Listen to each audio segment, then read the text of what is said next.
Hi guys, I am just going to do a quick video today. This is an update video and I need to take this down to wash it. This is an update video. I know earlier this year there was lots of well wishes and prayers and thoughts for my father. And there really hasn't been much to update since this summer. And we just got news today, so I was going to do, or yesterday, so I was going to do an update video today. First of all, I'll start off for those that don't know. In February this year, in the middle of the night, my mom woke up to my father having a seizure. He's never had a seizure before in his life, so he was rushed to the emergency room. He was in the hospital for a few days while they ran a bunch of tests, and in the process of running these tests, they discovered he had 3 masses in his brain. They told my parents they didn't know what it was, not to be concerned about it, that they just thought it was, they thought it might have possibly been 3 cysts in his brain, and the cysts caused the seizures, and that they would do a follow-up MRI in April. So fast forward to, I believe it was mid-April. They repeated the MRI, and at that point, the 3 cysts or masses that they were calling them grew into one large mass. My parents were planning to come down to visit us in May so that they could spend my son's birthday with him, as well as go to my daughter's dance recital. Well, all of that got canceled because my dad ended up having to go into brain surgery where they removed the big mass. While they were in the surgery, they said that the doctor basically called them like roots of a tree trunk, that they got the mass out, but they couldn't get all the little roots out because they didn't want to go too far into my dad's brain and cause any damage. So they got the main part of the mass out, and they kept saying that they didn't think it was cancer. But when my mom told me that there was little roots and it was 3 cysts growing together, I'm like, Mom, that doesn't sound right. Anyways, in June, I think it was end of June, mid to end June, they found out that my father did indeed have brain cancer. So they decided to be kind of aggressive with it, and they did localized radiation where my dad actually had to go in and they had to custom make this mask for him so that when they did the radiation it would go straight to where the mass was in his brain, and so it wouldn't radiate all over his head or in other parts of his body. And then they also did the pill form of chemo in at the same time. They don't know they know what kind of tumor my father had. I honestly can't remember the name of it. It was a really long name. It's, from what I understand, a rare form of cancer, and it can be genetic. They don't know a lot about this type of brain cancer.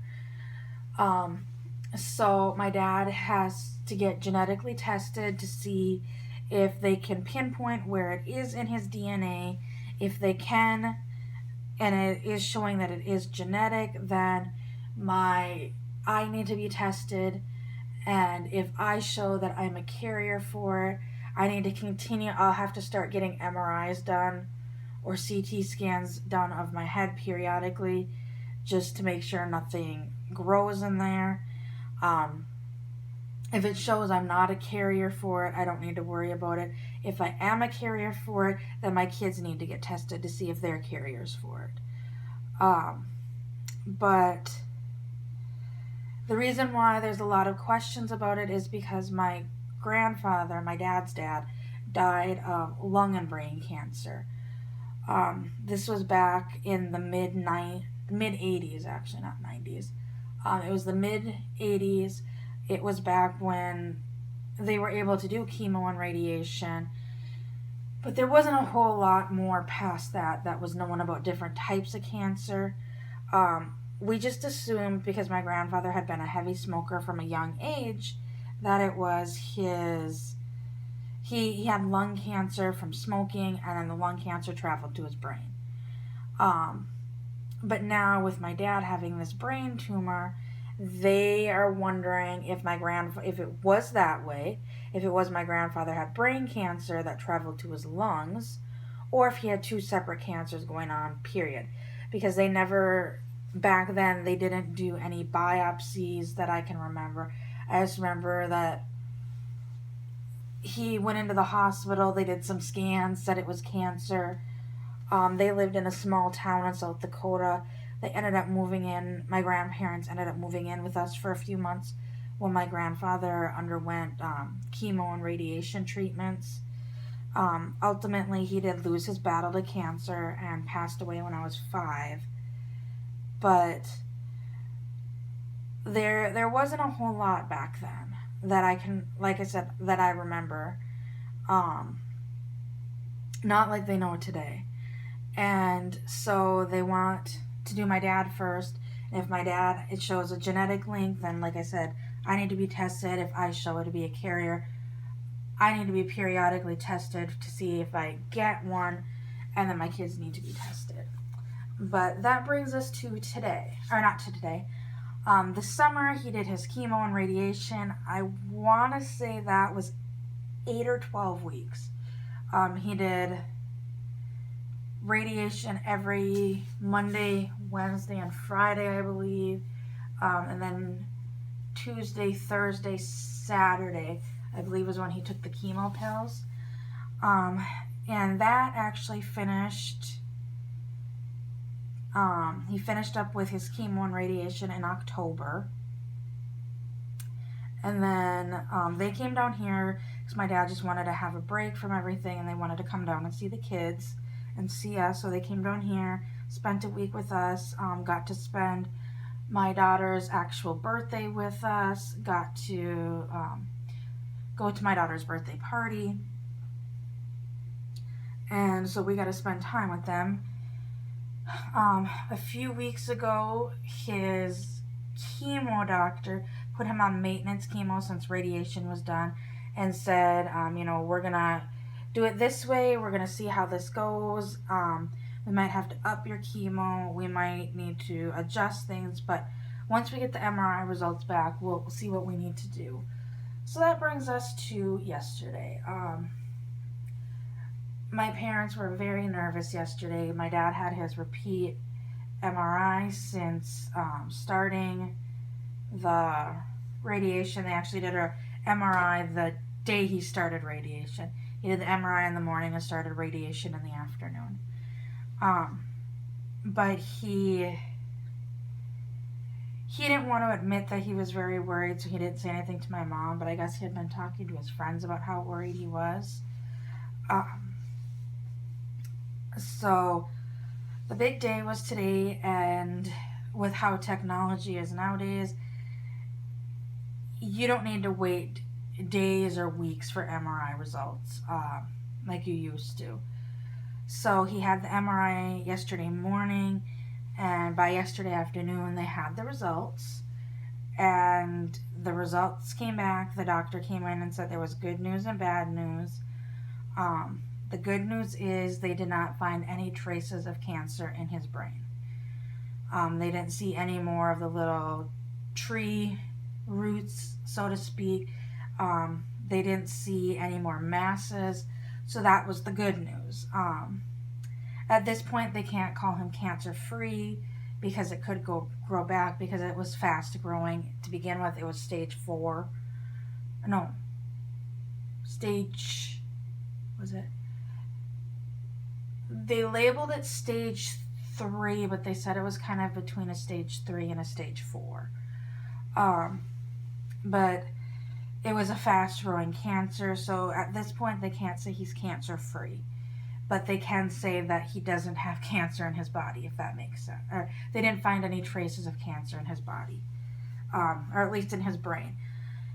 He will need to do another, I think it's called a PET scan, where they scan his whole body to make sure that hasn't traveled anyplace else. He's had to do that twice since they found out. No, he had to do that once after they found out it was cancer, before he started the chemo and radiation. And at that time it showed that the only thing that he had was in his brain. The bad news was that where they had removed the mass, his brain is still swollen. And they said that's to be expected. It's a little more than they would hope for, but being what my dad's all been through in less than a year, the doctor's not too concerned. He just wants to repeat an MRI in 6 weeks to see if the swelling has gone down. He said it's nothing to be concerned about at this point because it's not causing my dad to have headaches. He seems to be fine brain fluid wise. And usually, like, where they remove the mass, your brain would just fill in with your brain fluid would fill in where the hole is. Sometimes your brain might shift into that position. It just depends. Well, with the swelling, it's just kind of swelling into that hole. So that's where the doctors aren't too concerned about it. And they said, being that the mass was removed in May, and then he started chemo in, I want to say beginning of August is when he started the chemo. And it was 8 weeks. It would have been 8 weeks then. But being that there wasn't a whole lot of time between when the mass was removed from the surgery itself and then starting the chemo or the radiation, there wasn't a big amount of time for the body to adjust. So that was where the bad news is. So that's the little update on how my dad is doing. If you would like to continue to keep him in your prayers and thoughts, that would be fantastic. I mean, it was kind of sad seeing my dad in October, because it was still my dad. It was still his personality, but he used to have, basically people would look at him and think he looked like Jerry Garcia. He had long white hair, he had a long scruffy white beard, but due to the radiation and the chemo, his hair really thinned, and they don't know how much of it will grow back because of where the radiation is. And because he also, the radiation did cause a little bit of radiation burn on his scalp. But so he's kind of self-conscious about his hair. And I mean, granted he did just finish chemo or his radiation, and he was finishing his last chemo pills for the aggressive part. He didn't have the stamina like my dad had. He would get tired very often. Like, my husband and him would go out and work on the car, and like my dad used to stay up till like 1-2 o'clock in the morning, and when they were here, he would go to bed basically not long after my kids would go to bed, and he would sleep in actually longer than them. So, and then like during the days, if we would do stuff, he would need to stop and take a lot of rests. And I know everything's hard on his body, but it's hard seeing a parent like that, going from what I saw when they were down here in January, where he felt full. He had gotten off, he had had a lot of pain in his life due to a car accident. He had gotten off all of his medications, except for a few. And when they were down here in January, the beginning of the year, to have Christmas with us, I mean, he said then he had never felt this great in years. He felt the best he had in years. And then to a month later be thrown into what he's been living, basically a living hell for the last 10 months. So, yeah, if you guys would like to just keep him in your thoughts and prayers, please do. My kids know that Papa had something in his brain. My daughter watched an episode of Teen Titans Go, and apparently in that episode, Beast Boy had a tree growing out of his ear. So my husband was trying to explain what a tumor was, and the only thing that came into his head was, like when Beast Boy had that tree growing out of his ear, it was something that shouldn't have been there and the doctor had to take it out. Well, my daughter just now insists Papa had a tree growing in his brain. My son kind of asked more questions about it, but I don't think he still fully understood what all it meant. And, for the first 6 years of his life and the first 4 years of my daughter's life, we lived up in North Dakota. We saw my parents regularly. My son is very, very much a Papa's boy. So, to lose their Papa at such a young age, it would be devastating to them. Like I mentioned before, I lost my grandfather when I was 5. I don't remember a whole lot about him. There are bits and pieces that I remember about my grandfather. I remember that I was close to him and that at that point I was his only grandchild. So he basically kept pushing himself so that he could see me grow up as much as he could. But yeah, I lost all those years, and my mother's father passed away when I was an adult. So I got my whole childhood. How old would I have been? I was like 20. Trying to do the math in my head. I was 23 when my grandfather passed away. So I got some of my adult life with him. I got 5 years of my adult life with him. And I am just so thankful for those. And I wish my kids could get that with my father. And I know my husband's father is a lot younger than my father. My husband's father and mother had my husband as teenagers. But they're younger, but it's just, my kids have such a good relationship with my dad and my parents that it's harder to see. They're closer to my parents than my husband's parents, even though we live here. Or I shouldn't say my husband's parents, my husband's dad and stepmom.